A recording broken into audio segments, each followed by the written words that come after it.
ಅದಕ್ಕೆ ನೀ ಹಂಗೆ ಮಾಡ್ಕೊಂಡು ಹೋಗಂತಂದಾಗ ಅವ ಅಂದ, ಅಲ್ಲೋ ಯಪ್ಪ ನನ್ನ ಮಗ ನೀನು, ನಿನ್ನ ಹೆಂಗೆ ಅಂದ್ಕೂಲ ನಿನ್ನ ಮಗ ನನ್ನ ಮಗ ಅದೆಲ್ಲ ಹಿಂದಿಗಡೆ. ಮೊದಲು ದಾಸೋಹ, ಮೊದಲು ಸಂತರ ಪ್ರಸಾದ, ಅವ್ರ ತೃಪ್ತಿ ಆಗಲಿ, ಆ ನಂತರ ನೋಡುನು. ಮೊದಲು ನಾನು ರುಂಡ ಕಡ್ಕೊಂಡು ಹೋಗೊಂದು ಕೂಡಲೇ ಅವೇನೂ ವಿಚಾರ ಮಾಡಲಿಲ್ಲ.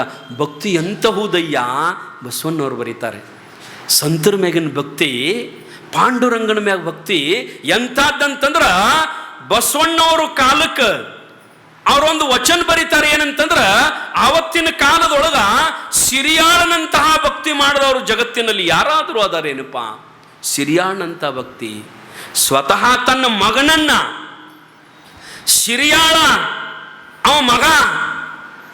ಅವನ ಮಗ ಇಬ್ಬರು ಗಂಡ ಹೆಂಡತಿ ಮಗನ್ನು ಕುಟ್ಟಿ ಅಡಿಗೆ ಮಾಡಿಕೊಟ್ಟಿರ್ತಕ್ಕಂಥವ್ರು. ಭಕ್ತಿ ಎಂತಹುದಯ್ಯ, ಸಿರಿಯಾಳ ಮಾಡಿದಂತಹುದಯ್ಯ. ಅಂಥ ಭಕ್ತಿ ಇರ್ತದೆ ಕೆಲವೊಬ್ಬರಲ್ಲಿ. ಅವ ಮಗ ಅದು ಇದು ಏನೂ ನೋಡಲಿಲ್ಲ.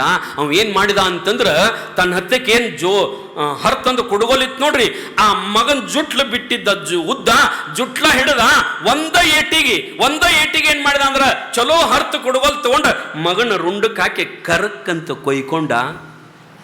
ಮಗನ ರುಂಡ ತೆಗೆದು ತನ್ನ ಚೀಲ್ದಾಗ ಹಾಕ್ಕೊಂಡು ಸರಕ್ಕೆ ಹಾಕಿ ಮುಚ್ಕೊಂಡು ಎಲ್ಲ ಸಂತಿ ತಗೊಂಡು ಮನೆಗೆ ಬಂದ.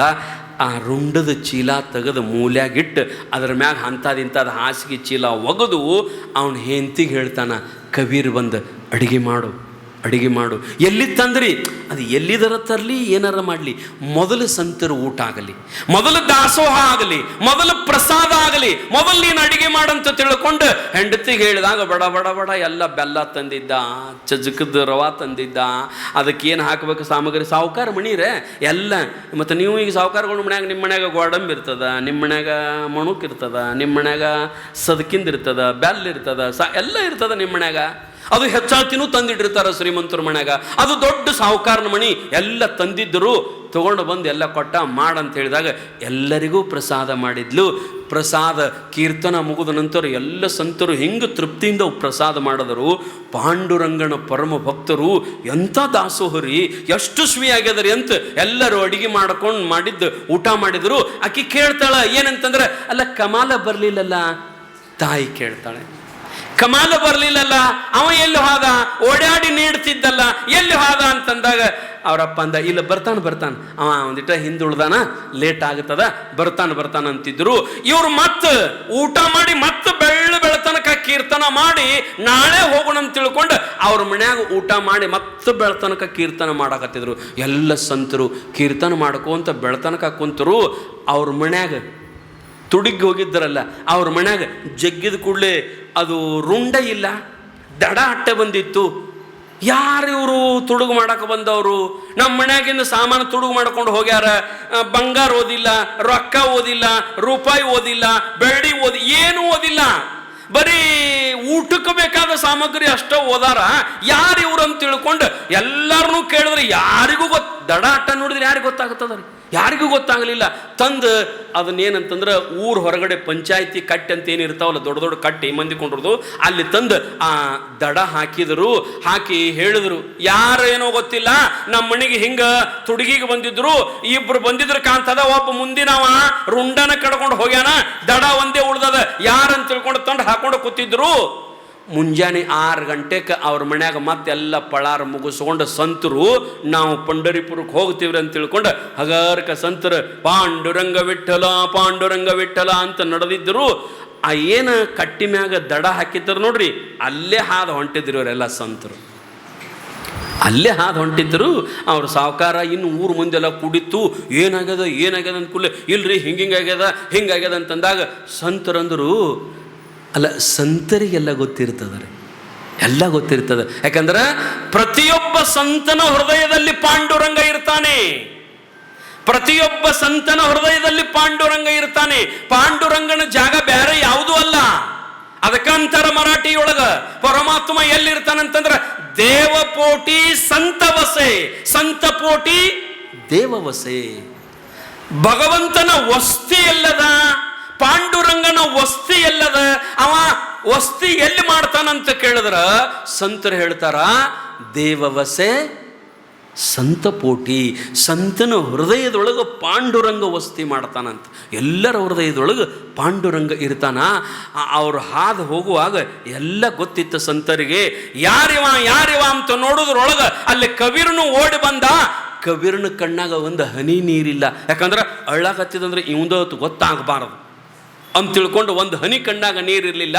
ಆಗ ಅವ್ರು ಏನು ಮಾಡಿದ್ರು ಅಂತಂದ್ರೆ ಸಂತರು ಹೇಳಿದ್ರು, ಕಬೀರ, ಹೇ ಕಬೀರ, ಇದು ಬೇರೆ ಯಾರದು ಅಲ್ಲೋ, ಕಮಾಲನ ದೇಹ, ನಿನ್ನ ಮಗನ ದೇಹ ಇದು. ನಿನ್ನ ಮಗನ ರುಂಡ ಎಲ್ಲದ ಅಂತಂದ್ರೆ ನಿಮ್ಮ ಮನ್ಯಾಗ ಮೂಲೆಗೆ ಇಟ್ಟು ಬಂದಿಯಲ್ಲ, ಆ ರುಂಡ ತಗೊಂಡು ಬಾರಪ್ಪ ಅಂತ ತಿಳ್ಕೊಂಡು ಕಬೀರ್ ಹೇಳಿದಾಗ ಹ್ಞೂ ಯಪ್ಪ ಅಂತ ಓಡಿ ಹೋಗಿ ಆ ರುಂಡ ತಗೊಂಡು ಬಂದ. ಅಲ್ಲಿರ್ತಕ್ಕಂಥ ಸಂತರು ಆ ರುಂಡ ತಗೊಂಡು, ಕಮಾಲನ ರುಂಡ ತಗೊಂಡ ಅವನ ದೇಹಕ್ಕೆ ಹೀಗೆ ಹಚ್ಚಿ, ಏಳು ಕಮಾಲ ಅಂತ ಅನ್ನೋದಷ್ಟೇ ತಡ ಕಮಾಲ ಎದ್ದು ನಿಂತು ಬಿಟ್ಟಂತ. ಏಳು ಕಮಾಲ ಅಂತ ಅನ್ನೋದ್ರೊಳಗೆ ಕಮಾಲ ಕಬೀರನ ಮಗ ಎದ್ದು ನಿಂತು ಬಿಟ್ಟಂತ. ಕಾರಣ ಏನು ಅಂತಂದ್ರೆ, ಭಗವಂತ ಯಾವತ್ತೂ ನಮ್ಮನ್ನು ರಕ್ಷಣೆ ಮಾಡ್ತಾನೆ, ಯಾವತ್ತೂ ನಮ್ಮನ್ನು ರಕ್ಷಣೆ ಮಾಡ್ತಾನೆ. ಆದ್ರೆ ಅವನು ನಮ್ಮಲ್ಲಿ ಏನು ಕೇಳ್ತಾನಂತಂದ್ರೆ, ನಮ್ಮ ರೊಕ್ಕ, ನಮ್ಮ ಆಸ್ತಿ, ನಮ್ಮ ಅಂತಸ್ತು, ನಮ್ಮದು ಏನೂ ನೋಡಂಗಿಲ್ಲವ. ಬೇಕಾದ್ರೆ ನೀವು ಎಲ್ಲರ ಚರಿತ್ರ, ಇತಿಹಾಸ, ಆಧ್ಯಾತ್ಮದ ಪುಸ್ತಕ ಓದುವಾಗ ಇಂಥ ದೊಡ್ಡ ಸಾಹುಕಾರ ದೇವ್ರು ಬೆಟ್ಟಾದ ಹಾದ್ರಿ, ಬೆಟ್ಟಾಗಿ ಹೋಗ್ಯಾನ್ರಿ ಅಂತಂದ್ರೆ ಓದಿರೇನು? ದೊಡ್ಡ ದೊಡ್ಡ ಸಾಹುಕಾರಗಳಿಗೆ ದೇವ್ರು ಬೆಟ್ಟಾಕನೇನು? ಆಗಂಗಿಲ್ಲ. ಸಾಹುಕಾರದ ಇದ್ರ ದೇವ್ರು ಬೆಟ್ಟಾಗಂಗಿಲ್ಲ. ಮತ್ತು ಬಡವದಾನಂದ್ರೂ ಬೆಟ್ಟಾಗಂಗಿಲ್ಲ. ಅಧಿಕಾರಿ ಬೆಟ್ಟಾಗಂಗಿಲ್ಲ. ದೇವ್ರು ಯಾರಿಗೆ ಬೆಟ್ಟಾಗುತ್ತಾನಂತಂದ್ರೆ, ಯಾರ ಅವನ ದಿನದ 24 ತಾಸು ನೆನಪು ಮಾಡ್ತಾರಲ್ಲ, ಅವನ್ನ ನೆನೆಸ್ತಾರಲ್ಲ, ಅವರಿಗೆ ಮಾತ್ರ ಪರಮಾತ್ಮ ಭೇಟಿಯಾಗ್ತಾನೆ. ನಿಮ್ಮ ರೊಕ್ಕ, ನಿಮ್ಮ ರೂಪಾಯಿ, ನಿಮ್ಮ ಆಸ್ತಿ, ನಿಮ್ಮ ಅಂತಸ್ತು, ನಿಮ್ಮ ಸೌಂದರ್ಯ, ಇದನ್ನ ಯಾವುದೂ ನೋಡಂಗಿಲ್ಲ ಪರಮಾತ್ಮ.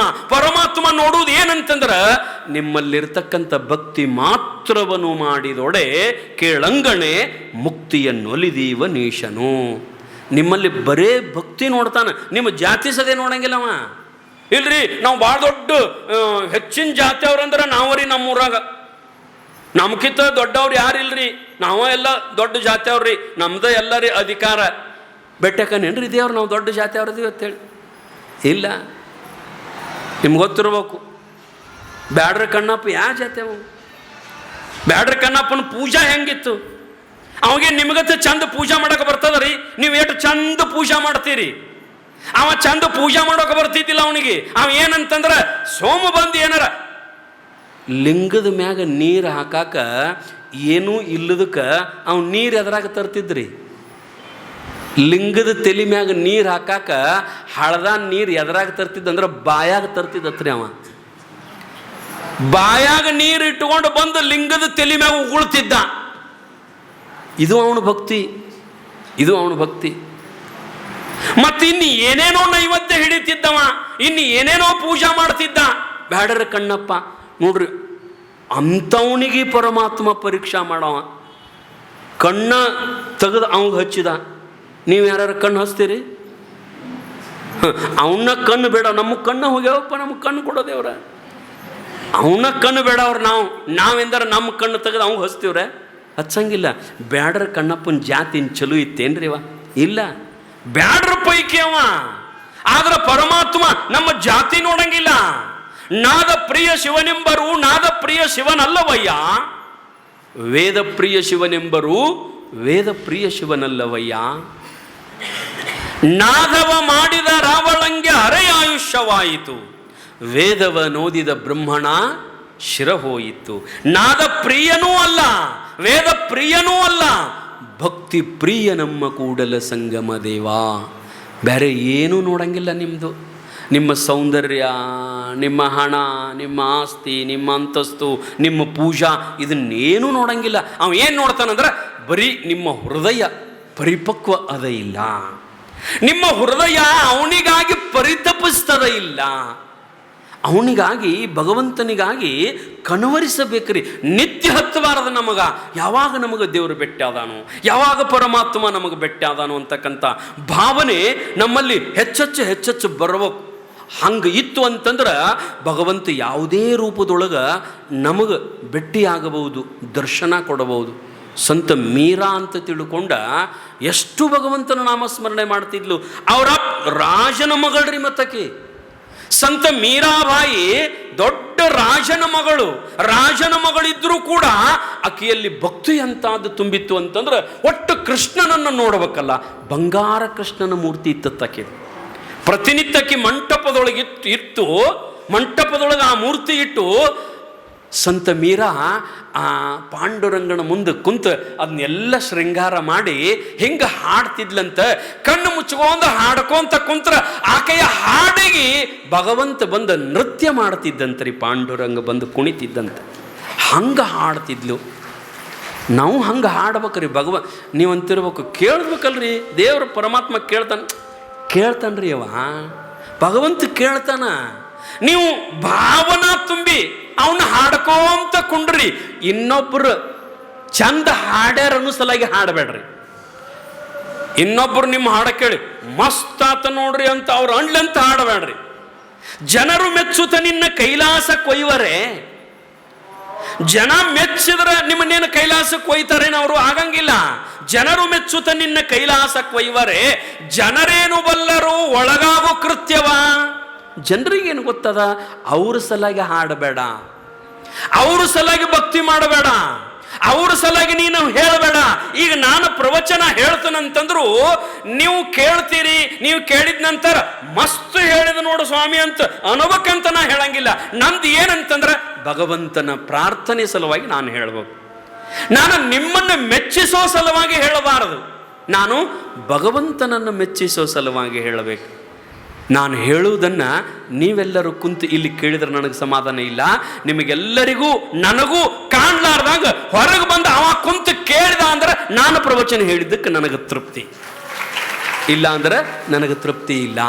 ನಿಮ್ಗೆ ಗೊತ್ತಿರ್ಬೇಕು, ಉತ್ತರ ಪ್ರದೇಶದೊಳಗೆ ಇವತ್ತು ರಾಮಾಯಣ ನಡೀತು ಅಂದ್ರೆ, ಉತ್ತರ ಪ್ರದೇಶದೊಳಗೆ ಇವತ್ತು ರಾಮಾಯಣ ನಡೀತು ಅಂತಂದ್ರೆ ರಾಮಾಯಣ ಹೇಳುವವರದೊಂದು ಹಿಂಗೆ ವೇದಿಕೆ ತಯಾರು ಮಾಡ್ತಾರ. ಬಾಜು ಒಂದು ಹನುಮಂತನ ವೇದಿಕೆ ತಯಾರು ಮಾಡ್ತಾರಲ್ಲಿ.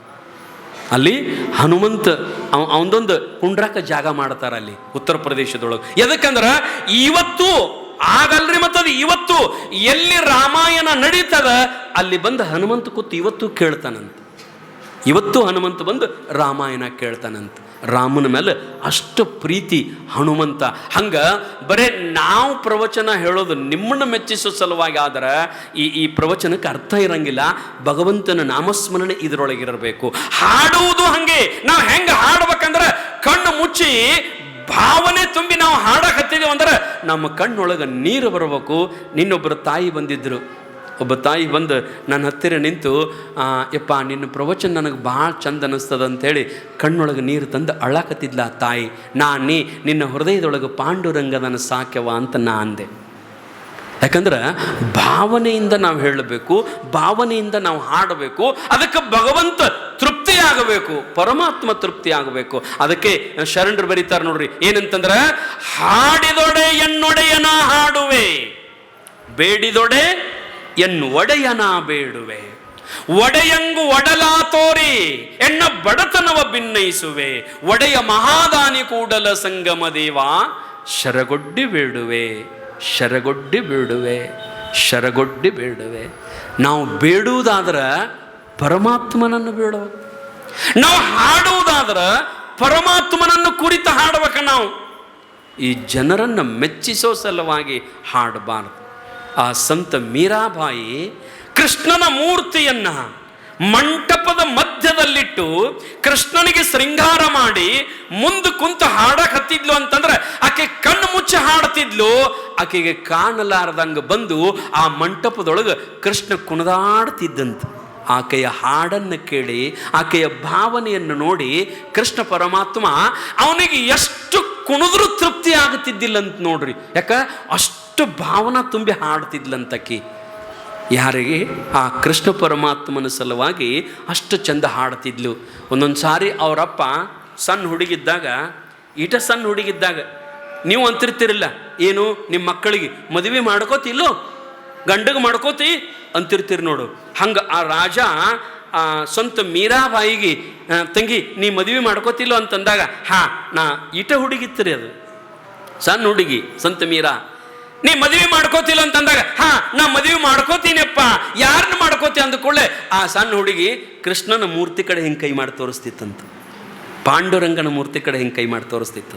ನಾನು ಮದುವೆ ಮಾಡ್ಕೊಂಡ್ರೆ ಆ ಕೃಷ್ಣನಿಗೆ ಮದುವೆ ಮಾಡ್ಕೋತೀನಿ ಅಂತಿದ್ಲಂತ. ಹಂಗೆ ಸಣ್ಣ ಹುಡುಗಿದ್ದಾಗನ ಆ ಸಂತ ಮೀರಾ ಹೆಂಗಂತಂದ್ರೆ ಪರಮಾತ್ಮನ ಭಾವನೆ ತುಂಬಿ ತುಂಬಿ ತುಂಬಿ ತುಂಬಿ ಆಕಿಗೆ ಒಂದೊಂದು ಸಾರಿ ದೊಡ್ಡವಳಾದ ನಂತರ ಆಕೆ ಅಂತಿದ್ಲಂತ. ಒಂದು ಸಾರಿ ಕೃಷ್ಣ ಪರಮಾತ್ಮ ಆಕೆ ಭಕ್ತಿಗೆ ಮೆಚ್ಚಿ ಬಂದಿದ್ದಂತ ಅವ್ರ ಮನೆಯಾಗ ಒಬ್ಬ ಹುಡುಗನ ವೇಷದೊಳಗೆ ಬಂದಿದ್ದಂತವ. ಸಂತ ಮೀರಾ ಹರಿದ ಹುಡುಗಿ, ಇವ ಹರಿದ ಹುಡುಗ. ಆ ಹುಡುಗನ ವೇಷದೊಳಗೆ ಬಂದು ಮೀರಾನತ್ತಕ್ಕೆ ಬಂದು ಮಾತಾಡ್ಕೋತ ಕಾಟ್ ಮೇಲೆ ಕುಂತಾಗ ಬಾಗಲ ಹಿಕ್ಕಿದ್ರಂತ, ಬಾಗಲ ಟಕ್ ಟಕ್ ಟಕ್ ಅಂತ ಬಡದ್ರಂತ. ಆಗ ಸಂತ ಮೀರಾ, ಅರೆ ಯಾರೋ ನಮ್ಮ ಮನ್ಯಾಗ ಹೊರಗೆ ನಮ್ಮಪ್ಪ ನಮ್ಮವ್ವ ಬಂದಾರ ಮತ್ತು ನೀ ಇದ್ದದ್ದು ನೋಡಿ ಏನಾರ ಅಂತಾರ, ಇಂಥವ ಬಂದಿದ್ದ ಹಿಂಗೆ ಅಂತ ತಿಳ್ಕೊಂಡು ಏನಾರ ತಪ್ಪು ತಿಳ್ಕೊತಾರ ಮತ್ತು ಹೆಂಗೆ ಅಂತಂದಾಗ ಕೃಷ್ಣ ಪರಮಾತ್ಮ ಮತ್ತು ನಾ ಏನು ಮಾಡಲಿ ಅಂತ ಸಂತ ಮೀರಾನ್ ಕೇಳಿದಾಗ, ಏನಿಲ್ಲ ನೀನು ನಮ್ಮ ತಂಗಿ ಆಗು,